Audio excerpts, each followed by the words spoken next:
You heard of Ramakrishna Paramahamsa? In his own lifetime, people worshipped him as God. He will be talking to his congregation of people and he will say, just wait. He will go inside and ask his wife, what's cooking today? His wife Sharada felt so ashamed of this. He said, no point crying, time has come.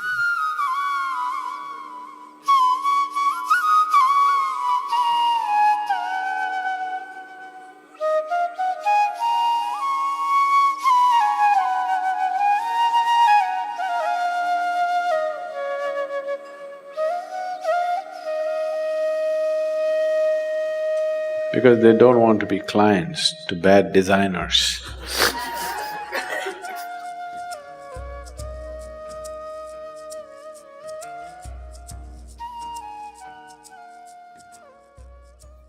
Now I want you to… whatever I say now, I want you to understand the right context because this can be easily misunderstood. What is enlightenment?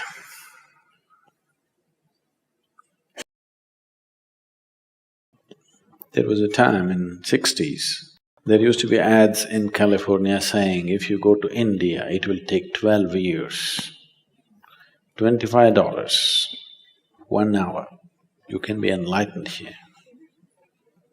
There used to be ads where all you have to do is wear headphones, wear some fancy-looking goggles, and you would have… and they'll also put something into you. Together, it gave you such a psychedelic experience.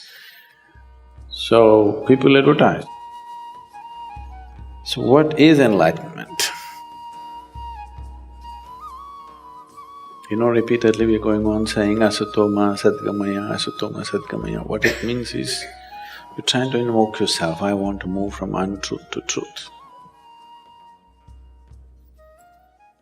There are many ways of looking at it. To put it very simply, the fundamental untruth about you is, right now, what is not you, you are experiencing as myself.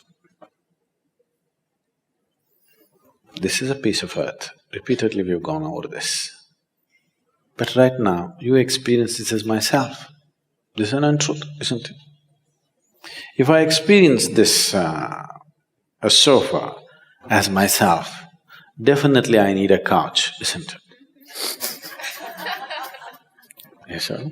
So, if you think, I am this vessel, you're definitely a case, isn't it? Treatment needed or no? Yes. Yes, if I think I'm a vessel, I need a treatment, but my body, this was also dug out of the planet. This was also dug out of the planet. Yes? This is also piece of earth, this is also piece of earth, isn't it? If I can think this is me, why can't I think this is me? Looks like I have an additional chamber in my head. Nice, isn't it? Extra chamber would help. But for sure it's madness, isn't it? This being me is definitely madness. Please look at it. This being me, is it not madness? Your only comfort is everybody is like this. Yes, that's how it is in the asylum. That's how it is. Just because everybody is like you, that doesn't make it the right thing. I know we are a democratic country, majority rules, whatever the majority says, that becomes the truth. But that is not how it works in existence. What is, what is not is, that's all. If you're in line with it, life works one way. If you're not aligned with it, it works another way. It's as simple as that. So, if you realize, I am not this, not intellectually, if experientially, if a clear separation happened, it would be natural to keep this aside and walk away, isn't it? You are calling it by all kinds of bad words like death. No. I thought I am this vessel and continuously I carried it. One day I realized, oh my God, this is not me. It's natural for me to keep it down. And said, yeah, isn't it? Isn't it so? Yes. So that's all they did. You're exaggerating it. Enlightened people leaving their body and going away. When they realized this is not it, they just kept it aside.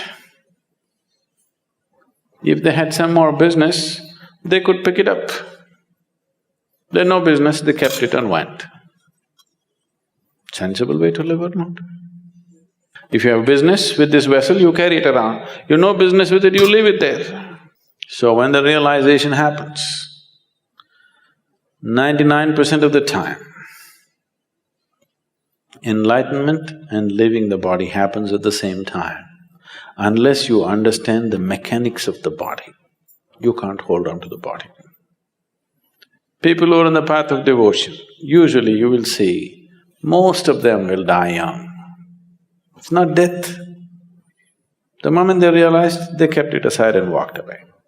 You will see, right through history, any number of yogis and realized beings always live in the range of between 28 to 36 years. That's where they live.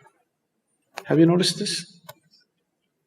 India is replete with such people. That's the time they live. You heard of Ramakrishna Paramahamsa?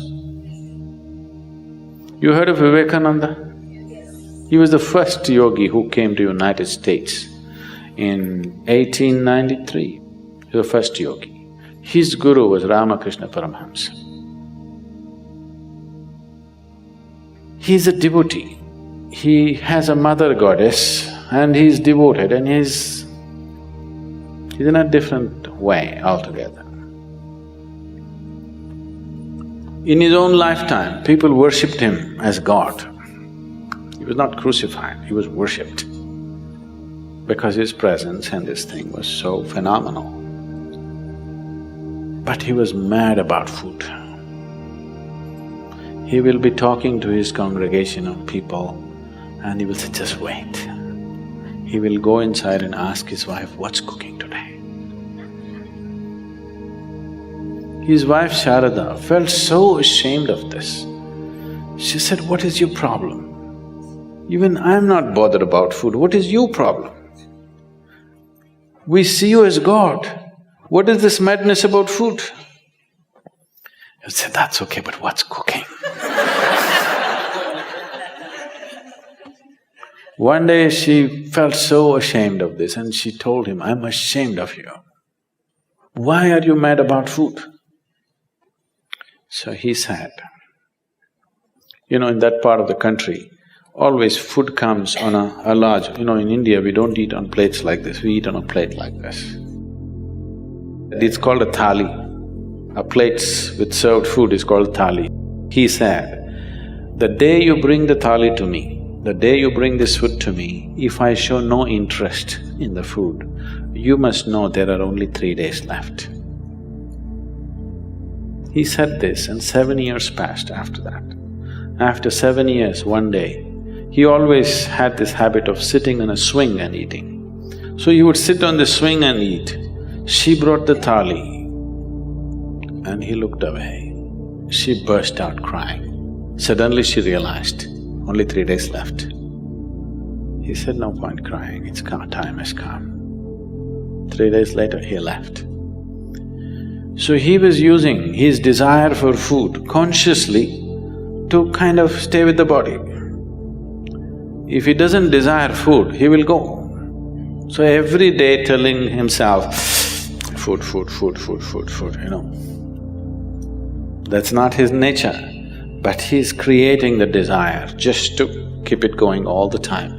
He sits here in the satsang and if the experience becomes big, immediately he gets up and goes and says, what's cooking, what's today, I want to eat this, I want to eat that. Just thinking about food, desire, creating a conscious desire for food just to stay glued.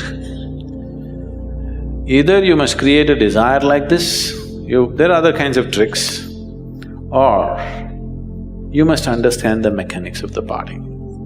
Understanding the mechanics of the body takes a certain amount of involvement, it doesn't just come. Realization can happen in a moment, understanding won't happen in a moment, it takes lifetimes of work.